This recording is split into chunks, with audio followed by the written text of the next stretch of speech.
The one under the revenue receipts is non-tax receipts. अब ये भी वही वो receipts होंगी जो ना ही गवर्नमेंट की liabilities क्रिएट करेंगी, ना ही assets में कोई reduction cause होगी because of these non-tax receipts. Now what are these non-tax receipts? It refers to the receipts which arise from sources other than taxes. अब वो receipts जो गवर्नमेंट की रेवेन्यू नेचर की हैं and other than the tax receipts will come under the non-tax receipts. Now first one under this is fees. अब fees क्या है? It is a kind of payment to the government for the services that it provides to the people. अब जो भी government services provide करती है लोगों को, उसके लिए जो फ़ी चार्ज करती है government, that will come under the non tax receipts. Now let's take an example. अब सपोज जब हमने पासपोर्ट बनवाना होता है, उसकी जो पासपोर्ट फीस हम देते हैं वो किसको जाती है? गवर्नमेंट को जाती है. Similarly if we are paying some registration fees, like you can say birth and death registration fees you can say, और समथिंग लाइक कोर्ट फीस, या फिर किसी भी तरह की जो भी फीस हम गवर्नमेंट वर्क के लिए देते हैं to the government, that will come under the non-tax receipts and is a major source of the funds for the government. The next one comes the fines. Before that let me make you clear that ये जो fees impose करी जाती है कोई commercial service वाली fees नहीं होती है. It is mainly a payment for the administrative or judicial kind of services which is provided by the government to the people. Now the next one comes is the fines. Now fines are the kind of penalties you can say which is imposed on the law breakers by the government. अब जो भी law breakers होते हैं जो laws को ओबे नहीं करते हैं उसके ऊपर पेनल्टीज या फिर फाइन्स इम्पोज करी जाती है by the government. So that will also come under the non tax receipts. Like we can take the example of challans. जो हमारे चलान कटते हैं in case we are not having the RC and all, so what is that is the fine. और you can say if we do the late payment, अगर हम किसी government officials पे या फिर गवर्नमेंट वर्क पे लेट पेमेंट पे करते हैं, उस पर हमें जो पेनल्टी इम्पोज करी जाती है that will also come under the fines. और you can say these are the economic punishments for breaking the laws. The third one is the escheat. Now what is escheat? Escheat is basically the income which arises out of the property left by the people without a legal hire. Now suppose Mr. A is there and he was having the property worth rupees, you can say 50 lakh. Clear? So उसके पास 50 lakh rupees की property थी but he was having no claimant on that property, मतलब उसका कोई भी legal higher नहीं था.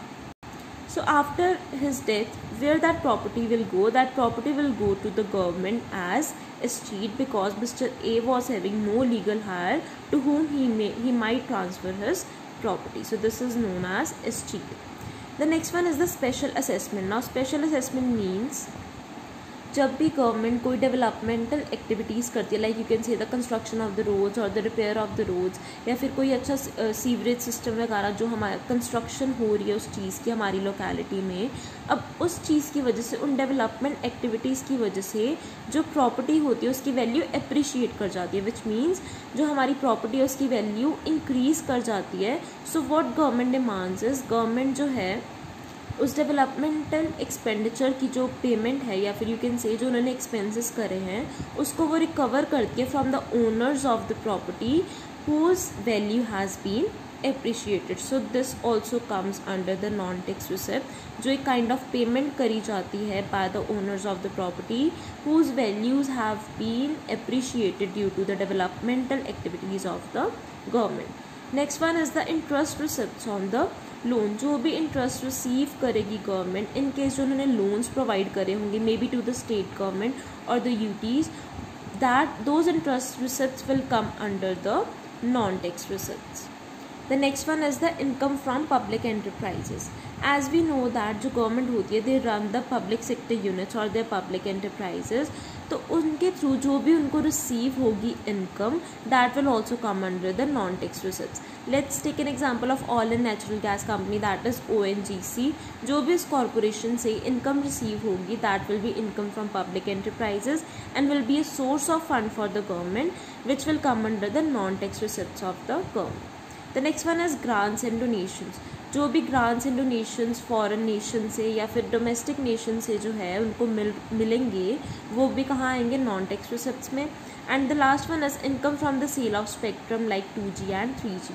जब भी गवर्नमेंट कोई सेल करती है of the various spectrums like second generation और the third generation, the income receive from that sale of the spectrum will also come under the non tax receipt. So this was all about the revenue receipts, जिसमें हमने पढ़ा revenue receipts are the ones which do not create a liability as well as do not lead to reduction in the assets of the government. फिर उसको हमने classify करा into two, that is the tax receipts and the non-tax receipts, in which we studied about the various taxes as well as the various sources of the non-tax receipts. अब इन सब से हमें ये पता चला, इन कॉम्पोनेंट से ये पता चला दैट रेवेन्यू नेचर में वो सोर्सेज ऑफ फंड्स आते हैं गवर्नमेंट के, या फिर रेवेन्यू रिसिप्ट्स में वो मनी रिसिप्ट्स होती हैं गवर्नमेंट की which does not affects the liabilities और the assets of the government.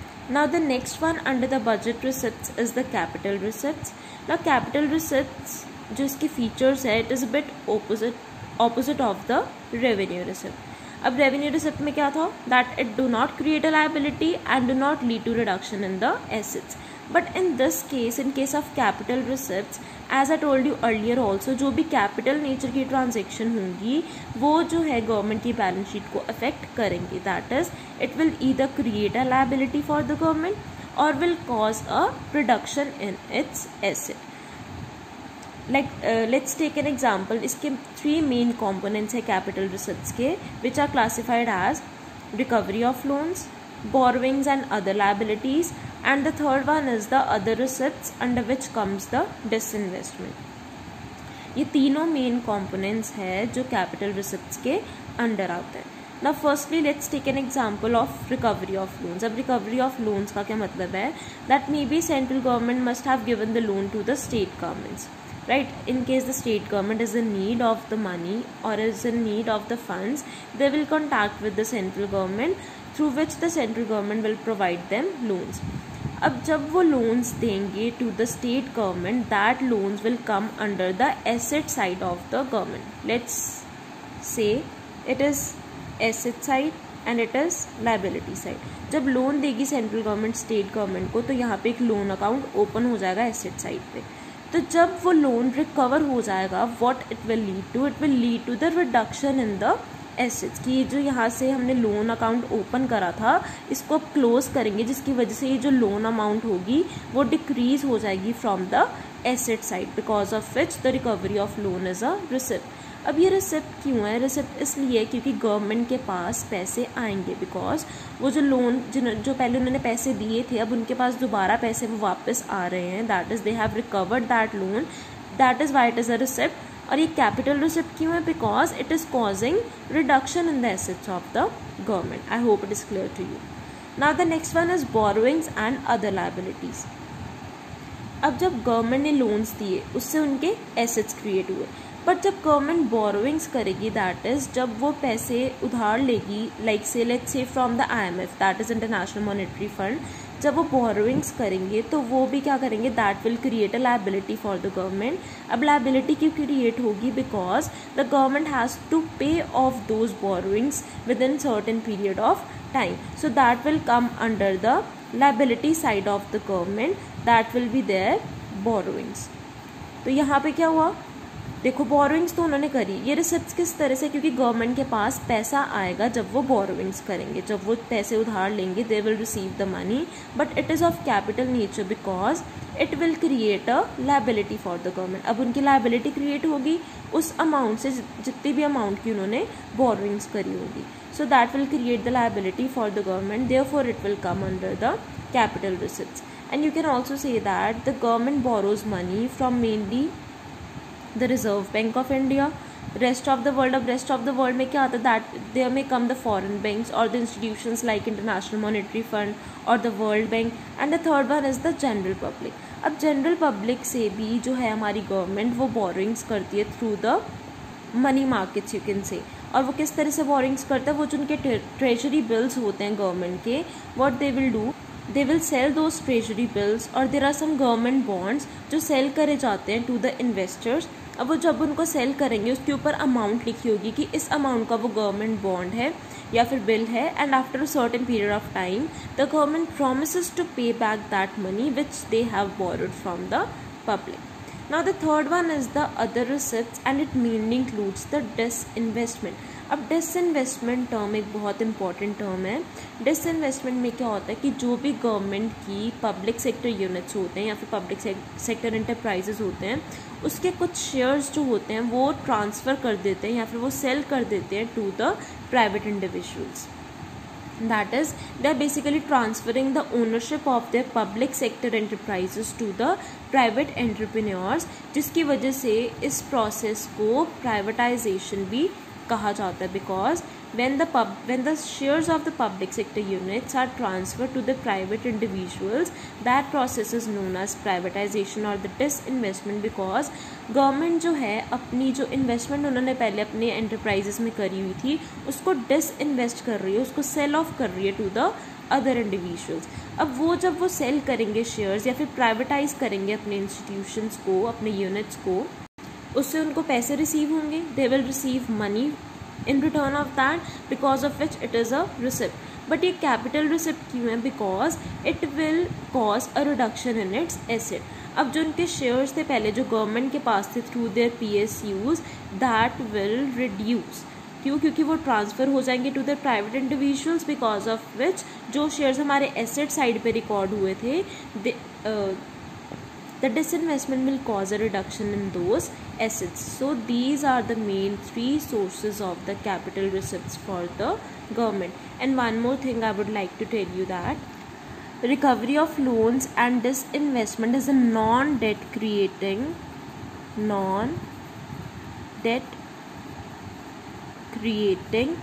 receipts or the capital receipts of government. Because you can see over here it is only causing reduction in the assets, but कोई भी debt या फिर liability create नहीं हो रही है from the recovery of loans or the disinvestment of the government. That is why these two are known as non-debt creating receipts of the government. Those who are non-commerce students, I would like to tell you, जो debt creating होता है which means उससे liability create होती है. But over here you may notice that recovery of loans and other receipts जिसमें disinvestment आता है, इससे कोई भी liability या फिर debt create नहीं हो रहा गवर्नमेंट का. Therefore these are known as non-debt creating receipts of the government. अब ये सब क्या था? ये सब था budget receipts का पार्ट जो दो पार्ट्स में डिवाइडेड था. That was the revenue receipts and the capital receipts. So today we are completed with the first main component of classification of the union budget or government budget, that is budget receipts.